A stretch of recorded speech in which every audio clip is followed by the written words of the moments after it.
Okay, today we're going to review just some basic equation writing, and in order to write chemical reactions or equations, you have to remember some of your formula writing stuff, so taking the name of a compound and putting it and writing its formula out, so things like acids, ionic compounds, or covalent compounds. So let's go ahead and take a look at this one. This says zinc metal reacts with hydrochloric acid to produce zinc 1 chloride and hydrogen gas. So what you want to look for is the word like produce, form, reacts with, basically so you can get a dividing line between what's the reactants and what are the products. So I have zinc metal reacts with hydrochloric acid. So those are the two things on the reactant side of my equation. So zinc metal, I would put the symbol for zinc. Metals are solid at room temperature, so you put an S behind that. And then it says reacts with hydrochloric acid. So you always separate everything with a plus sign because we're always adding things together in chemistry. Hydrochloric acid. Hydro, remember, means there is no oxygen in this formula at all. And chloric sounds like chlorine. So that probably means I have a hydrogen. Acids always contain a hydrogen. And hydrogen is always +1. And then a chlorine, which is in group 7, so it's a -1. It picks up an electron. And to write the formula again, remember I just crisscross. So I end up with HCl. And for acids, if it's not listed, like in this problem I kind of forgot to list it, but you can always assume an acid will be aqueous or dissolved in water or diluted in water. So usually acids are too strong right away and we have to kind of dilute them with a little bit of water. So you can put AQ or aqueous there. Alright, then it says to produce zinc 1 chloride and hydrogen gas. So zinc 1 chloride, that's an ionic compound. This is a metal, this is a non-metal. So I will have zinc, this tells me it's a +1 charge, chlorine again is a -1, and I crisscross. If it's ionic or if it's an acid, you always crisscross the stuff, the charges. So that'll give me zinc, one of those, and chlorine. And since this started out in water, the acid, that means this stuff still has to be in water. Water's still hanging out in my equation. And then it says hydrogen gas. So plus hydrogen gas. Now remember, hydrogen is one of those things that always pairs with itself as a gas. So you have to put H2. The other things that pair with themselves are oxygen gas or O2, nitrogen gas, chlorine gas, iodine gas, fluorine gas. Then we have bromine, which is actually a liquid, and then hydrogen, obviously. So there should be 7. There's always 7 that occur in a pair, and these are the ones. So if you ever see these by themselves, like hydrogen gas, bromine liquid, liquid bromine, you always have to put the 2. It's always going to pair up with itself. So that's how you write the chemical equation. You just want to remember your formula writing stuff. Okay, that's really important. Let's go ahead and look at another one. Here we have, it says aluminum oxide decomposes to form aluminum and oxygen gas. So decomposes, remember we have decomposition reactions, so if I start with one thing I can break it down into its parts. So decomposes is kind of the word I'm looking for as far as separating reactants from products. So here I have aluminum is a +3, it's group 3. Oxygen is group 6, so it picks up 2 electrons to get to 8. And then I crisscross the stuff. This is a metal, this is a non-metal, so it's ionic, so I can crisscross these charges to figure out what I've got. So on this side, I have aluminum 2 and oxygen 3. And here I forgot to list it, but aluminum oxide is a solid, and I will list that stuff in the equations. I just typed this out a little fast. So here, an arrow tells me that's going to split up my reactants and products again, so this will give me aluminum as a solid. And usually if it starts as a solid in these types of reactions, it typically ends up as a solid, usually. And again, I'll list that for you. and then oxygen gas. So plus oxygen is one of those that occurs in a pair, so you have to put O2 and then gas. Whoa. Okay, so that would be a decomposition reaction. Now, sometimes I might just tell you aluminum oxide decomposes. Well, if aluminum oxide decomposes, write out the formula first, and then look at the two parts. So you know you have to, on the other side, represent aluminum, and you have to represent oxygen. And just remember, oxygen occurs as a pair. So sometimes I might give you what the products are, but sometimes I kind of want you to remember what the pattern is. So this was decomposition. So you start with a compound, and it breaks down into its two parts. This was kind of the general form of that equation. Alright, let's move on to the next one. Let's try one with covalent compounds. Let's go back one.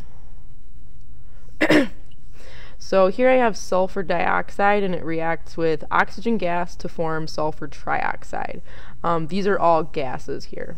So sulfur dioxide gas will react with oxygen gas. So this is a covalent compound because there's a nonmetal and a nonmetal. So sulfur, remember, it's going to tell you how many are with the prefix in front. So there's nothing listed in front here, so we can assume there's one sulfur. And then this is di means 2, so I have 2 oxygens. So I put that together in a compound. I write it together. It's one compound, and we're going to call it a gas. And that reacts with oxygen gas. So again, plus O2. And to form, or look for a word like produce, to form, decomposes, anything like that, synthesize, those types of words. So here's kind of my split. These are my reactants. To form sulfur trioxide, which will also be a gas. Again, I apologize for not writing that in there. So here we have SO, sulfur. Again, there wasn't anything out front, so I can assume there's one. And then trioxide, so 3 oxygens. And it's gas. Okay, so covalent compounds, it's going to tell you the number of stuff. You don't have to crisscross anything. It's going to have that prefix out front, and if it doesn't have a prefix, you can assume it's 1.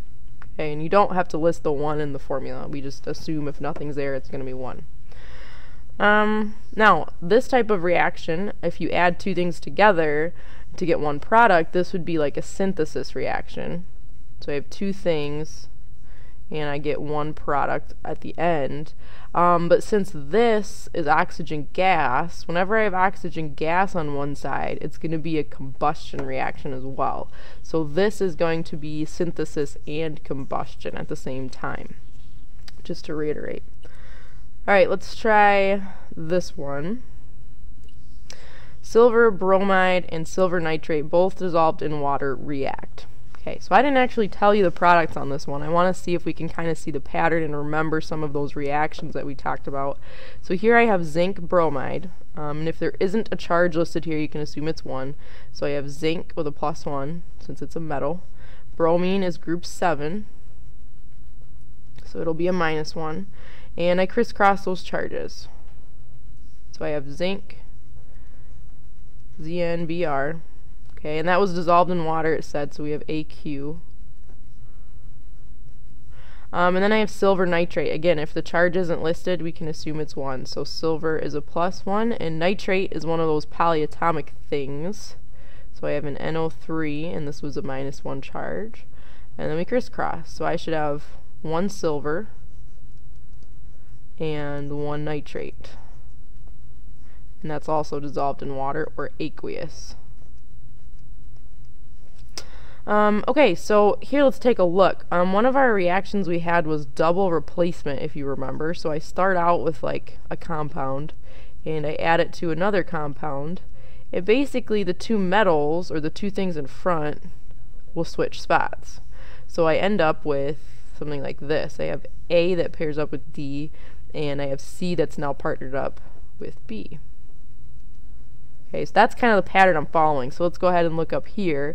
So I'm going to take zinc and silver, and they're going to switch spots. So zinc now wants to pair up with nitrate.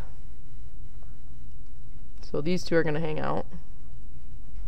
And then I have Silver wants to pair up with bromine now. They're going to switch spots. But I want to make sure when they switch that I have the right ratio when I write out these products as far as like crisscrossing the charges. So here it doesn't matter because everything is a +1 or a -1, so everything works out pretty well. But sometimes you might have compounds that have like a +2 charge or a -3 charge, and you have to re-crisscross the new things that pair up in order to get the right recipe or the right ratio between those two ions. So here zinc was a +1. And the nitrate we know to be -1, so if we crisscross those, we'll get zinc nitrate. And then here we have a silver was +1 and then again a -1. So here I have silver is Ag and then bromine, one of each. Now, to decide what's a solid or still dissolvable in water, that's where you look at those solubility rules, or basically the rules that tell you what dissolves and what doesn't. So on my rules, rule number 1 talks about nitrate. So it always kind of talks about the stuff that everything ends in. So it says all nitrate salts, anything that's bonded with a nitrate thing, is soluble. So that means it dissolves in water. So this thing that was formed is still going to be dissolved in water, or aqueous. I think it's rule number 3 tells us, and again I would give you these rules, you don't have to memorize them, I've just done them, used them so many times that I kind of remember where things are at. Rule number 3 on the chart we use, it says anything with bromines, chlorines, and iodines are soluble except for things that are put with silver, mercury, and I believe lead. So here I happen to have silver with one of my bromines, so this is an exception and that will be solid. Now, some of the reactions that we do and some of the problems we do, I'll give you and tell you the products, and you just basically have to write out the formulas and make sure that you've labeled things correctly. But sometimes I might ask you reactions or problems like this, where I'm kind of having you remember these general patterns that we talked about in chapter 10. So if this is a problem or this is an issue as far as remembering those patterns, obviously ask in class or come in and see me for help. The worksheet that I gave you in class after the test, that's what I would like you to work on tonight, and we will review that tomorrow, and there will be a quiz on this video, so make sure that you've taken good notes and are all set with that.